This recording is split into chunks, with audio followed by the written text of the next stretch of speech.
दोस्तों, high study आईकीजी के channel में आपका बहुत बहुत स्वागत है। आइए दोस्तों, नए क्वेश्चन के साथ आप लेकर चलते हैं। भारत के 14वें महान न्यायवादी कौन बनेंगे? तो उनका नाम है मुकुल रोहतगी।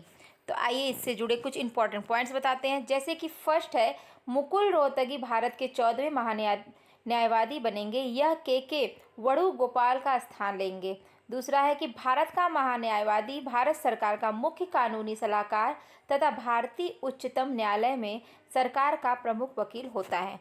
दूसरा है, नेक्स्ट पॉइंट है, भारत के महान्यायवादी की नियुक्ति अनुच्छेद 76 के तहत भारत के राष्ट्रपति द्वारा की जाती है।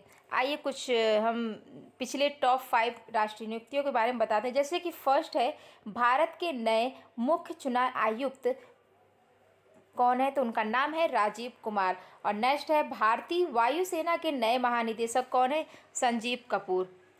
नेक्स्ट पॉइंट है, नीति आयोग के नए उपाध्यक्ष है सुमन के बेरी।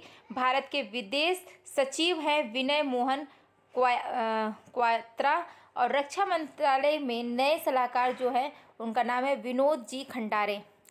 तो आइए नेक्स्ट क्वेश्चन की तरफ चलते हैं। संघाई सहयोग संगठन के राष्ट्र अध्यक्षों की 22वीं बैठक कहाँ आयोजित हुई है? तो वह है समरकंद। आइए इससे जुड़े कुछ इंपॉर्टेंट पॉइंट्स बताते हैं। जैसे कि फर्स्ट पॉइंट है, संघाई सहयोग संगठन के राष्ट्र अध्यक्षों की 22वीं बैठक उज्बेकिस्तान के समरकंद में आयोजित हुई है। उद्देश्य क्या है इसका? इस बैठक का क्या उद्देश्य है? तो इस बैठक का उद्देश्य यह है कि आतंकवाद, उग्रवाद और अलगाववाद के खिलाफ लड़ाई में संघाई सहयोग संगठन के सदस्य देशों के बीच समन्वय तथा बातचीत की सुविधा प्रदान करना है। आइए नेक्स्ट पॉइंट बताते हैं। जैसे कि नेक्स्ट पॉइंट में लिखा हुआ है कि भारत की तरफ से अध्यक्षता जो है वह है प्रधानमंत्री नरेंद्र मोदी। प्रधानमंत्री नरेंद्र मोदी ने इसकी अध्यक्षता दी है। और दूसरा नेक्स्ट पॉइंट है SCO का जो फुल फॉर्म है संघाई कॉपरेशन ऑर्गेनाइजेशन, और इसकी स्थापना हुई है 2001 में। और इसका जो मुख्यालय है बीजिंग। और सेक्रेटरी जनरल जो उनके हैं उनका नाम है व्लादिमीर नोरोव। और महासचिव जो है छांगमिंग। आइए नेक्स्ट क्वेश्चन की तरफ चलते हैं। मवेशियों को चिकित्सा सहायता प्रदान करने के लिए किस राज्य ने मुख्यमंत्री गोवंश मोबाइल चिकित्सा योजना शुरू की है? तो वह है छत्तीसगढ़। कौन सा राज्य है? छत्तीसगढ़। आइए इससे जुड़े कुछ इंपॉर्टेंट पॉइंट्स बताते हैं। जैसे कि फर्स्ट पॉइंट है, छत्तीसगढ़ सरकार ने मवेशियों की चिकित्सा सहायता प्रदान करने के लिए मुख्यमंत्री गोवंश मोबाइल चिकित्सा योजना शुरू की है। इस योजना के तहत पहले चरण में प्रत्येक जिले में पशु चिकित्सकों के साथ 1 या 2 मोबाइल पशु चिकित्सा इकाइयां उपलब्ध कराई जाएगी। बाद में इस योजना का विस्तार किया जाएगा। आइए नेक्स्ट क्वेश्चन की तरफ चलते हैं। नेक्स्ट क्वेश्चन है, महामारी की रोकथाम के लिए किस संस्था द्वारा वित्तीय मध्यस्थ कोष को औपचारिक रूप से लॉन्च किया गया है? तो वह है विश्व बैंक। आइए इससे जुड़े कुछ इंपॉर्टेंट पॉइंट्स बताते हैं। जैसे कि इस वित्तीय मध्यस्थ कोष का उद्देश्य कोविड-19 जैसे महामारियों को रोकने, नियंत्रित करने आदि हेतु निम्न व मध्यम आय वाले देशों में आर्थिक रूप से प्रयासों को बढ़ावा देना है। नेक्स्ट, यह फंड G20 देशों और कुछ अन्य देशों से वित्तीय सहायता के रूप में जुटाया गया है। विश्व बैंक के बारे में बताते हैं। जैसे विश्व बैंक के बारे में आपको बताते हैं, जैसे कि इसकी स्थापना जुलाई 1944 में, मुख्यालय वाशिंगटन, अध्यक्ष जो है डेविड मालपास, और जो यहाँ के MD और CFO है वह है अंशु लाकांत। आइए नेक्स्ट क्वेश्चन की तरफ चलते हैं। ड्रोन के जरिए मानव अंगों को अस्पताल पहुंचाने के लिए भारतीय ड्रोन प्रौद्योगिकी के पहले प्रोटोटाइप का अनावरण किसने किया है? तो उनका नाम है नितिन गडकरी। क्या नाम है? नितिन गडकरी। आइए से जुड़े कुछ इंपॉर्टेंट पॉइंट्स बताते हैं। जैसे कि फर्स्ट पॉइंट है, केंद्रीय सड़क परिवहन राजमार्ग मंत्री नितिन गडकरी ने मानव अंगों के परिवहन के लिए भारतीय ड्रोन प्रौद्योगिकी के पहले प्रोटोटाइप का अनावरण किया है, ताकि अस्पतालों में त्वरित अंग प्रत्यारोपण को सुविधाजनक बनाया जा सके। ड्रोन के उपयोग से हवाई अड्डे से अस्पताल तक मानव अंगों को ले जाने में काफ़ी कम समय लगेगा और इससे मदद भी मिलेगी। और नेक्स्ट है कि वर्तमान में इस ड्रोन का उपयोग अंग ले जाने वाले बॉक्स को 20 किलोमीटर की दूरी तक ले जाने के लिए किया जाएगा। आइए नेक्स्ट क्वेश्चन की तरफ चलते हैं। भारतीय सेना ने पर्वत प्रहार नामक सैन्य अभ्यास कहाँ आयोजित किया है? तो वह आयोजित किया है लद्दाख में। कुछ इससे जुड़े इंपॉर्टेंट पॉइंट्स बताते हैं, जैसे कि लद्दाख। भारतीय सेना लद्दाख में 14,000 फीट की ऊंचाई पर पर्वत प्रहार नाम से 20 दिनों तक चलने वाला अभ्यास आयोजित कर रही है और यह वास्तविक नियंत्रण रेखा पर गोगरा हॉट स्प्रिंग्स क्षेत्र में आयोजित किया जा रहा है। इस अभ्यास का उद्देश्य भारतीय सेना के स्ट्राइक कोर को माउंटेन स्ट्राइक कोर के तौर पर स्थापित करना है। आइए कुछ टॉप 5 सैन्य अभ्यास के बारे में बताते हैं। जैसे कि फर्स्ट है कि भारतीय थल सेना वायु सेना से मिलकर संयुक्त अभ्यास गगन स्ट्राइक 2022 का आयोजन कहाँ किया है? तो वह है पटियाला, पंजाब में।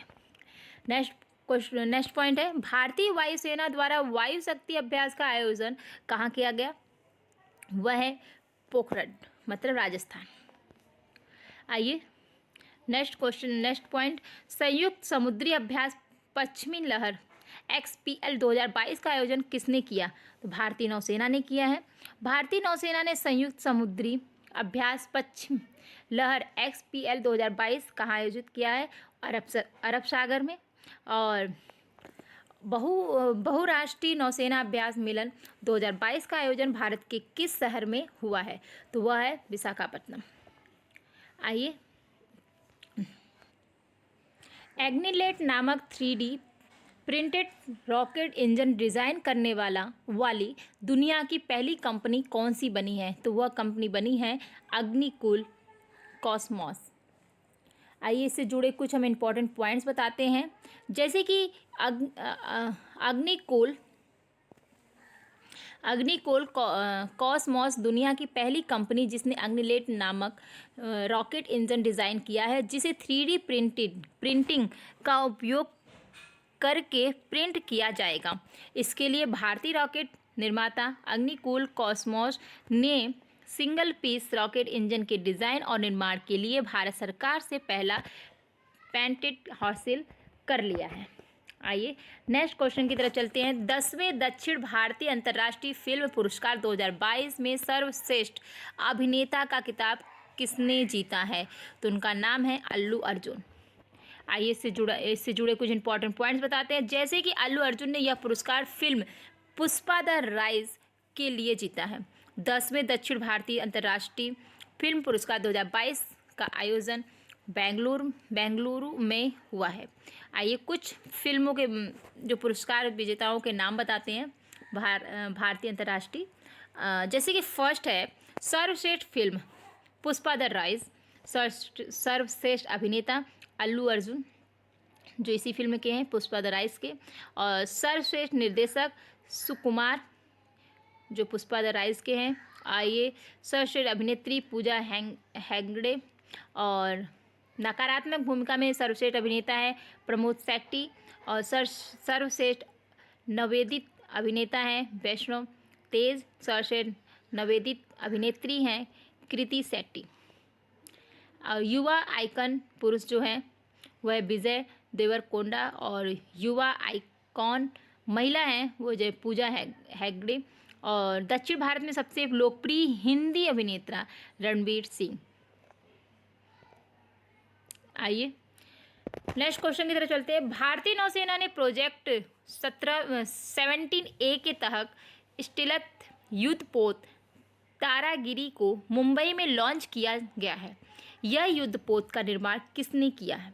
तो उनका नाम है Mazagon dock ship builders limited जो मुंबई में। आइए इंपॉर्टेंट पॉइंट्स इससे जुड़े कुछ बताते हैं हम आपको। भारतीय नौसेना में तारागिरी स्टीलथ फ्रिगेट जंगी जहाज को अगस्त 2025 तक शामिल कर लिया जाएगा। इस फ्रिगेट का नाम गढ़वाल में स्थित हिमालय में एक पहाड़ी श्रृंखला के नाम पर तारागिरी रखा गया है। यह जहाज को एकीकृत निर्माण पद्धति का उपयोग करके बनाया गया है और इससे सतह पर मार करने वाली सुपरसोनिक मिसाइल प्रणाली से लैस किया जाएगा। और कुछ पॉइंट और हैं जैसे कि MDL और ग्रेसमस GRSC द्वारा अभी कुल 4 जहाज 2019 और 2022 के बीच लॉन्च किया जा चुका है, जिनमें उदयगिरी, दुनगिरी, नीलगिरी, हिमगिरी शामिल है। आइए नेक्स्ट क्वेश्चन, लास्ट क्वेश्चन की तरफ चलते हैं। भारत में क्वांटम कंप्यूटिंग कौशल विकास और अनुसंधान को आगे बढ़ाने के लिए IBM क्वांटम नेटवर्क में शामिल होने वाला पहला भारतीय संस्थान कौन सा बना है? तो वह बना IIT मद्रास। आइए से जुड़े कुछ इंपॉर्टेंट पॉइंट्स बताते हैं। IBM क्वांटम नेटवर्क में शामिल होने से भारत में कौशल विकास और अनुसंधान IIT मद्रास को अब IBM के सबसे उन्नत क्वांटम कंप्यूटिंग सिस्टम के लिए